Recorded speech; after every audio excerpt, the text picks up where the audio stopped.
بسم اللہ الرحمن الرحیم۔ السلام علیکم، میں ہوں مسز جبین ایک نئی ویڈیو کے ساتھ۔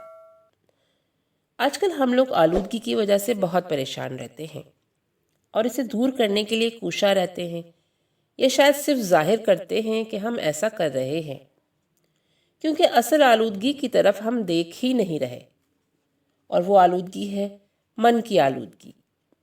آج میں نے اشفاق احمد کی کتاب زاویہ کے والیوم 2 سے کچھ حصہ منتخب کیا ہے۔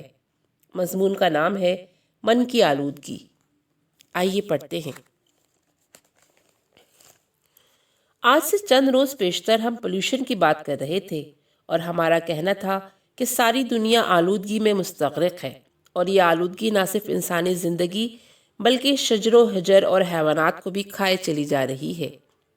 اس کے دور رس نقصانات ہیں، اور اس کے خاتمے کی طرف خصوصی توجہ دینی چاہیے۔ جب ہم اس گفتگو میں بحیثیت قاری یا ناظر کے شریک تھے تو مجھے خیال آیا کہ انسانی زندگی میں دو متوازی لہریں ایک ساتھ چلتی ہیں۔ ایک تو ہماری اپنی زندگی ہوتی ہے، اور ایک زندگی کا نامعلوم حصہ ہوتا ہے۔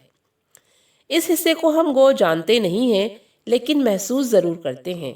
یہ حصہ ہماری زندگی کی اس لہر کے بالکل ساتھ ساتھ چل رہا ہوتا ہے جو اس دنیا سے تعلق رکھتی ہے۔ اس وقت مجھے اپنے ان بابوں کا خیال آیا جن کا میں اکثر ذکر کرتا رہتا ہوں کہ وہ بابے پولوشن کے بارے میں خاصے محتاط ہوتے ہیں، اور انہیں اس بات کی بڑی فکر رہتی ہے کہ کسی بھی صورت میں آلودگی نہ ہونے پائے، اور اس حوالے سے خاص اہتمام کرتے ہیں۔ انٹرنیشنل پولوشن کمپین سے پہلے کی بات ہے کہ جب ہم ڈیروں پر ایسا وقت بھی آتا تھا کہ ڈیرے کا بابا اس کے خلیفے آلودگی کے خلاف اپنے آپ کو باقاعدہ اور بطور خاص اہتمام میں مصروف رکھتے، اور آنے جانے والوں کو اس آلودگی کے بابت آگاہ کرتے جو انسان کی اندرونی زندگی سے تعلق رکھتی ہے۔ ان بابوں کا باہر کی پولوشن سے زیادہ تعلق نہیں ہوتا۔ ان بابوں کا خیال ہے کہ جب تک انسان کی اندر کی آلودگی دور نہیں ہوگی، باہر کی آلودگی سے چھٹکارا حاصل کرنا مشکل ہے۔ جب تک انسان کے اندر کی معیشت ٹھیک نہیں ہوگی، چاہے باہر سے جتنے بھی قرضے لیتے رہے، باہر کی معاشی حالت درست نہیں ہو سکتی۔ اس لیے اندر کی طرف زیادہ توجہ دینی چاہیے۔ ان بابوں کا یہ خیال تھا کہ جو بڑا جائز خیال تھا کہ ہماری بہت سی بیماریاں ہماری اندرونی آلودگی سے پیدا ہوتی ہیں۔ وہ کہا کرتے تھے کہ دل کے قریب ایک بہت بڑا طاقچہ ہے، اور اس طاقچے کے اندر بہت گہرے گہرے دراز ہیں۔ ان درازوں کو نکال کر اوندھا کر کے صاف کرنے کی ضرورت ہے، کیونکہ ان میں عرصہ دراز سے جالے لگے ہوئے ہیں، تو کہیں چوہے کی مینگنیاں پڑی ہیں، اور طرح طرح کی خرابیاں پیدا ہو چکی ہیں۔ آپ لوگ یہ سمجھتے ہیں کہ آپ کے دل کے والو بند ہو رہے ہیں، اور ظاہر کی زندگی میں یہی تصور ابھرتا ہے۔ دل کی نالیاں بند ہو جانے کی وجہ یہی ہوتی ہے کہ اس کے ارد گرد آلودگی جمع ہو چکی ہوتی ہے، اور وہ خطرناک حد تک جمع ہو جاتی ہے، اور انسان کو اس کا پتہ ہی نہیں چلتا۔ انسان خود کو چنگا بھلا اور ٹھیک ٹھاک خیال کرتا ہے، لیکن دل کے قریب آلودگی بڑھتی چلی جاتی ہے۔ خواتین و حضرات، دل کی آلودگی جاننے کے لیے ایک اور طرح سے جھانکنے کی ضرورت ہے۔ وہاں نگاہ ڈالنے کے لیے ایک اور زاویے نظر سے دیکھنے کی ضرورت ہے۔ ان بابوں کا خیال ہے کہ نفرت کی وجہ سے ہیپاٹائٹس بی پھیلتی ہے۔ اس بیماری کا سبب شدید نفرت ہے۔ پہلے یہ بیماری اتنی نہیں تھی۔ ایک وہ زمانہ تھا جب پاکستان نیا نیا بنا تھا، اور ہم اس وقت نوجوان تھے۔ ہم تب خوشی کے ساتھ گھومتے پھرتے تھے، اور جب ہمیں کوئی کار بڑی خوبصورت لگتی تو اس کو ہاتھ لگاتے تھے اور بڑے خوش ہوتے تھے۔ ہم نے مال روڈ پر کتنی خوبصورت کاروں کو ہاتھ لگایا۔ ہمیں تب یہ معلوم بھی نہ تھا کہ جیلس بھی ہوا جاتا ہے۔ اب برداشت نہیں ہوتا۔ اب کیفیت یہ ہے کہ والد بیٹے اور بیٹا والد سے حسد کرتا ہے۔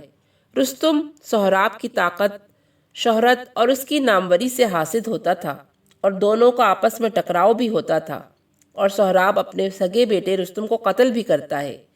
آدمی کو یہ پتہ ہی نہیں چلتا کہ اس کی شدید نفرت خود اسے ہی کھائے جا رہی ہوتی ہے۔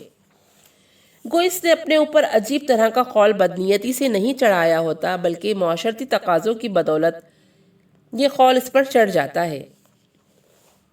اسی مضمون میں اشفاق احمد صاحب آگے کہتے ہیں، ویسے تو اللہ نے آپ کو بہت اچھا اور خوبصورت ذہن دیا ہے، اس میں آلودگی نہیں ہے، لیکن اگر آپ کا دل چاہے کہ آپ اندر کی صفائی کریں اور اس عمل سے گزریں تو آپ کو ایک بہت بڑی مشکل پیش آئے گی۔ آپ کو لگے گا کہ صفائی ہو رہی ہے، لیکن ایسا نہیں ہو رہا ہوگا، بلکہ صفائی کے عمل میں ذرا سی کوتاہی سے اس میں اور آلودگی شامل ہو جائے گی۔ انسانی زندگی میں عجیب عجیب طرح کی کمزوریاں آتی ہیں اور آدمی ان میں پھنسا رہتا ہے، اور جب وہ اپنی اندرونی طہارت چاہتا بھی ہے اور پاکیزگی کا آرزو مند بھی ہوتا ہے تو بھی اس سے کوئی نہ کوئی ایسی کوتاہی سرزد ہو جاتی ہے کہ وہ بجائے صفائی کے مزید زنگ آلود ہو جاتا ہے۔ میں یہ سمجھتا ہوں اور میرا یہ پیغام آل اوور دا ورلڈ کے لیے ہے کہ جب تک انسان کی صفائی اندر کی نہیں ہوگی، اس وقت تک باہر کی آلودگی دور نہیں ہو سکتی۔ آپ روز شکایت کرتے ہیں اور آپ آئے روز لیٹر ٹو دا ایڈیٹر لکھتے ہیں کہ جی دیکھیں ہمارے گھر کے آگے گندگی پڑی ہوئی ہے یا ہمارے محلے میں گندگی ہے، اور دل سے آپ کی آرزو نہیں ہوتی کہ صفائی ہو۔ آپ نے اپنے اندر ابھی تک یہ طے نہیں کیا کہ آپ نے اب یہ صفائی کرنی ہے۔ یہ بات اس وقت طے ہوگی جب آپ کو پاکیزگی اور صفائی سے محبت ہوگی اور آپ نقلی خوشبوؤں کے سہارے زندگی بسر کرنے کے بجائے اندر کی آلودگی ختم کر دینے کا نہ سوچیں۔ آپ نے بہت سنا ہوگا کہ پاکیزہ لوگوں کی خوشبو ایسی مفرح اور مسحور کن ہوتی ہے کہ ان کے قریب بیٹھنے سے بہت ساری آلودگیاں دور ہو جاتی ہیں، چاہے انہوں نے کوئی خوشبو عطر نہ لگایا ہو۔ آپ بابوں کا طریقہ اختیار کریں یا نہ کریں، یہ آپ کی مرضی ہے، لیکن انہوں نے روح کی صفائی کے لیے جو ترکیبیں بنائی ہوئی ہیں ان کو آپ اپنا سکتے ہیں، اور ان کو اپنائے جانے کے بعد لوگوں کو بڑی آسانیاں عطا کی جا سکتی ہیں۔ اللہ آپ کو آسانیاں عطا فرمائے اور آسانیاں تقسیم کرنے کا شرف عطا فرمائے۔ اللہ حافظ۔